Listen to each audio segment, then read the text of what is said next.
ষড়যন্ত্র। তাহলে ষড়যন্ত্র কি দলের ভিতরে আছে না? ষড়যন্ত্রকারীরা কিন্তু দলের ভিতরে অংশগ্রহণ করেছে।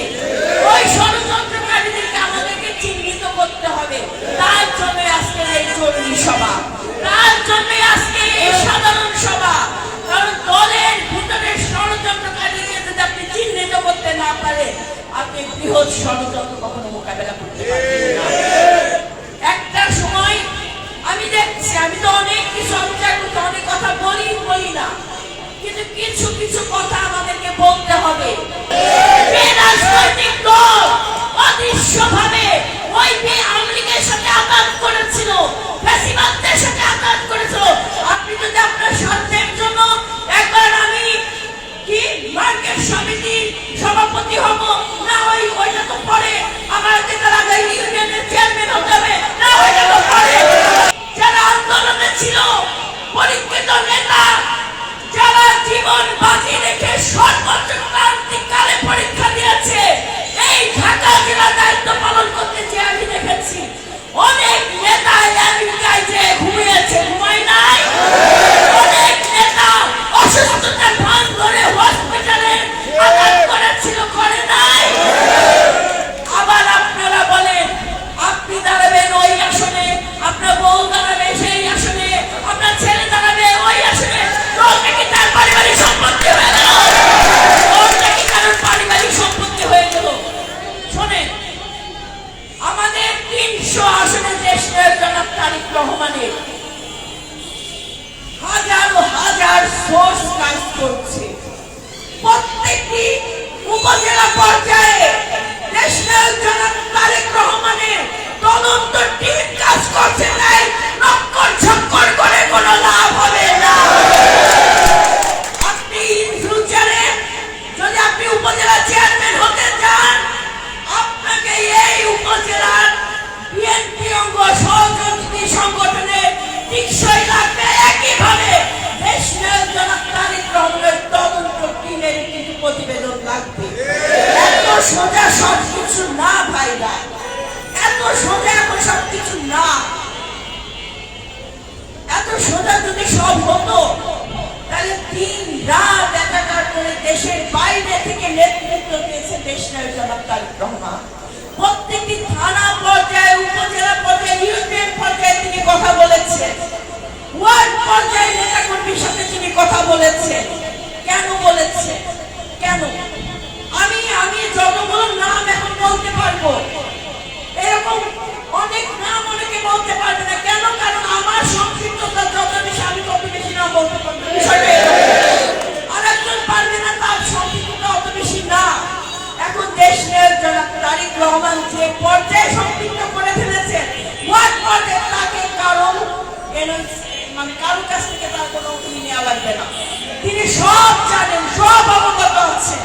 তাই তার বাহানা এদিক ওদিক ছোটাছুটি না করে জনকল্যাণে কাজ করতে হবে এবং দলের পতাকা দলে ঐক্যবদ্ধ থাকতে হবে। ভাইয়েরা, পতাকা দলে যদি ঐক্যবদ্ধ না থাকে, আপনার হেডান দিয়ে, আপনার আধিপত্য দিয়ে, আপনার ক্যাডেট বাহিনী দিয়ে, আপনার ওই দেশে যে কোনো কিছু করতে পারবেন না, কিচ্ছু করতে পারবেন না। তাই আমরা বলি যে যারা আমরা কষ্ট করি, কাজ করি, আমরা কেন দলের কাছ থেকে চেয়ে নেব? ভাই, আমাদেরকে দল পুরস্কৃত করবে, আমার কর্মের মূল্যায়ন করবে। ওটা কখনো চেয়ে নিতে হয় না, ওটা আপনার জন্য নির্ধারিত হয়ে যায় আপনার কর্মের মাধ্যমে। আপনার সততার পরিচয় দিতে হবে। জনগণ যেন আপনাকে দেখে বলে বিএনপির একজন কর্মী, বিএনপির একজন নেতা, তিনি আমাদের পাশে জনকল্যাণে। আপনারা হাঁটবেন, মানুষের সাথে কথা বলবেন, একটা দোকানে বসবেন, এক কাপ চা খাবেন, 10 জনকে নিয়ে খাওয়াবেন। আর আপনি বেশি দামি জিনিস খাবেন না। আপনারা দরকার কি 5 স্টার হোটেলে যাওয়া দরকার কি? আপনার পাসপোর্টে যাওয়া দরকার নাই। আপনি ওই সিঙ্গারার যে দোকানটা আছে, ওই সিঙ্গারা খাবেন, আরো 10 জন কর্মী নিয়ে আরো 10 জন সাধারণ জনগণকে আপনি এক কাপ করে চা খাওয়াবেন। এইগুলো হচ্ছে জনসম্পৃক্ত কাজ। এমন কিছু করেন যেন মানুষ বলে না আমরা বিএনপির কাছে যে প্রত্যাশা করেছি, বিএনপি আমাদের সেই প্রত্যাশা পূরণে সক্ষম। ভাইরা, তারেক রহমান আগামী দিনে বাংলাদেশের নেতৃত্ব দিবেন। তারেক রহমান আগামী দিনে জনগণের প্রধানমন্ত্রী হবে। সেই নেতাকে প্রধানমন্ত্রী বানানোর জন্য তৃণমূলের কর্মীকেও দায়িত্ব গ্রহণ করতে হবে। ভাইরা, আমার নেত্রী দীর্ঘ 17 বছর ধরে যে ত্যাগ স্বীকার করেছে, বলতে পারবেন আপনাদেরকে বাদ দিয়ে, আপনাদেরকে ফেলে রেখে আমার নেত্রী বাইরে চলে গেছে, কিন্তু হাসিনা তার বিশাল কর্মী বাহিনী ফেলে রেখে পালিয়ে গিয়েছে। যে খালেদা জিয়া আপনাদের পাশে আছে, যে খালেদা জিয়া ত্যাগ মহিমায় আপনাদের হৃদয়ে আছে, তাহলে আপনারা দলের কাজ বাদ দিয়ে অন্য কাজে কেন বেশি মনোনিবেশ করবেন? ভাইরা, আপনারা অন্য কাজের থেকে সরে এসে দলের পতাকা দলের থেকে দলের ঝান্ডা ধরে রাখেন। ওই যারা গ্রুপিং করেন, যারা বড় বড়ই করেন, তারা তো দলের দুর্নীতিতে যখন আপনার দাদা রক্তাক্ত হয়, যখন আমরা রক্তাক্ত হই, যখন আমরা পার্টি অফিসের অবরুদ্ধ হই, সেই সুবিধাবাদী নেতাগুলো করেছিল, প্রশ্ন জাগে না? এই জিনিসগুলো মাথায় রাখেন। আমি আপনাদেরকে কথা দিয়ে যাচ্ছি, আমরা থানা বিএনপি যেটাই করব আপনাদের সবার সম্মিলিত পরামর্শ ক্রমেই আমরা আগামী দিনে সব কর্মপন্থা আমরা নির্ধারণ করব।